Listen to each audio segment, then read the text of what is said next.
दशावतारच्या film स्क्रीनिंगसाठी आम्ही इकडे आलो होतो आणि ह्या ठिकाणी आम्हाला मेन ॲक्टर जे सिद्धार्थ मेनन आहेत ते आम्हाला भेटले.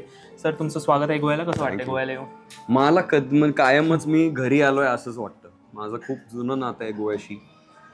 आधी मी इथे फिरायला यायचो, गोवाचा आस्वाद घ्यायला यायचो. नंतर करिअर सुरू झाल्यावर कला अकादमीला यायचो परफॉर्म करायला, सेरेंडिपिटी फेस्टिवल, मग इफीला यायचो सिनेमा सुरू झाल्यानंतर.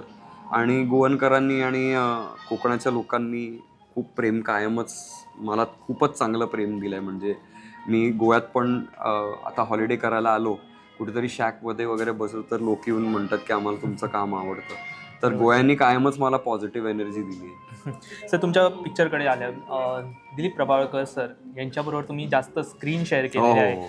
अख्खं नातं ते आम्ही बांधलं आहे त्या स्क्रीन. बरोबर. बाबुली मिस्त्री ही त्यांची भूमिका आणि त्यांच्या मुलाची भूमिका तुम्ही केलेली आहे. सो कसं वाटतंय त्यांच्याबरोबर स्क्रीन? मला मी एवढंच म्हणेन की माझं इतकं मोठं भाग्य आहे. म्हणजे आता काय बोलावं, असं आपण प्लॅन नाही ना करू शकत की आपल्याला अशा लोकांबरोबर काम करायचं आहे. पण ते कसं आणि कुठे होईल, कुठल्या कॅपॅसिटीमध्ये होईल, आपण कधीच प्लॅन नाही करू शकत. म्हणजे मे बी माझ्या डोक्यात येऊन गेलं असेल की कुठेतरी सिनेमात एखादा सीन मला त्यांच्याबरोबर मिळाला तर मी धन्य होईल.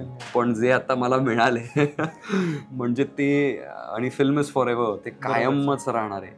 आणि दिलीप काका न्यूकमर सारखे काम करतात. आणि ते जे काय आहेत, त्यांनी जे काय काम केलंय ते घरी ठेवून ते सेटवर येतात. काही नाही, काहीच नाही. म्हणजे आणि ते लेजेंडरी आहे तो. म्हणजे मला वाटतंय भारतात one of the greatest actors आहेत ते.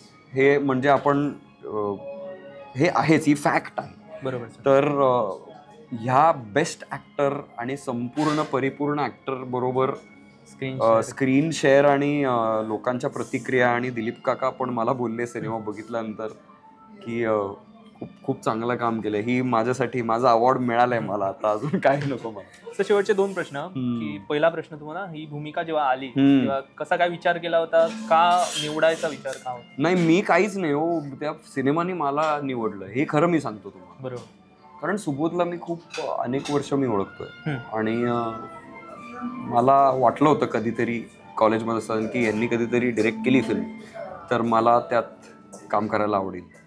पण त्यांनी मला आधी वाटलं की तो काहीतरी माझ्यासाठी अर्बन घेऊन येणार आहे. कारण माझा इमेज पण तसा आहे. मी गावाकडची फिल्म केल्यात मराठीत, नाही असं नाही, पण तरी पण जे त्यांनी मला माझ्या समोर ठेवलं, दशावतार आणि सगळं, मी उडून गेलो होतो खरंच. आणि मी थांबलो होतो या माउंटिंगसाठी, मराठीत एस्पेशली. बरोबर. तर ते जुळून आलं सगळं. सर शेवटचा प्रश्न की अनेक ठिकाणी आपण पाहिलं, महाराष्ट्रात पण पाहिलं की हा सिनेमा हाऊसफुल होत आहे, प्रेक्षकांना आवडतोय. गोव्यात देखील अनेक ठिकाणी हा हाऊसफुल झालाय, शोज वाढवले. सो ते लोकांच्या प्रतिक्रिया चांगल्या येत आहेत. सो त्याबद्दल तुम्ही काय? नाही, त्याबद्दल मी फक्त थँक्यूच म्हणू शकतो. कारण आम्ही प्रामाणिकपणे काम करतो, मी कायमच करत आलोय. बरोबर. पण सिनेमा हा इतका ग्लोरियस मीडियम आहे ना, आणि ते इतकं मोठं प्रोसेस आहे, ते कुठे त्या प्रोसेसमध्ये काहीतरी गंडू शकेल आपण कधीच सांगू शकत नाही. मी फक्त थँक्यूच म्हणू शकतो, अजून मी काहीच म्हणू शकत नाही. कारण मी म्हणल्याप्रमाणे प्रामाणिक प्रयत्न आम्ही केला, तर तुम्ही ते आवडून घेतलं आणि तुम्ही प्रतिक्रिया दिली, आणि त्यासाठी मी थँक्यू सो मच. आणि आता जरा भीती पण वाटू लागली आहे ऑनेस्टली, कारण आता ह्याच्या पुढे काय पण लोकांच्या अपेक्षा वाढल्यात. पण ठीक आहे, हा माझा एमच होता की लोकांच्या अपेक्षा असायला पाहिजेत. मग आपल्याला चॅलेंज उचलून आपण नवीन एक्सपेरिमेंट्स करत राहू. फक्त गावाकडच्याच नाही, पण अर्बन सिनेमे सुद्धा, आणि एक रिजनल फिल्मला, मराठी इंडस्ट्रीला ग्लोबल लेवलला पोहोचवण्याचा प्रयत्न आपण करू. पण आपण आपल्या असण्याला प्रामाणिक राहूया. आणि आपलं जे असणं आहे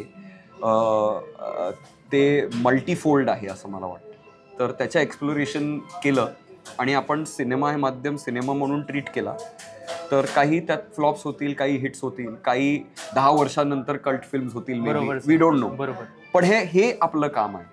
तर प्रेक्षकांना थँक्यू. आणि एक प्रॉमिस की मी कायम प्रामाणिकपणे काम करायचा मी प्रयत्न करेन.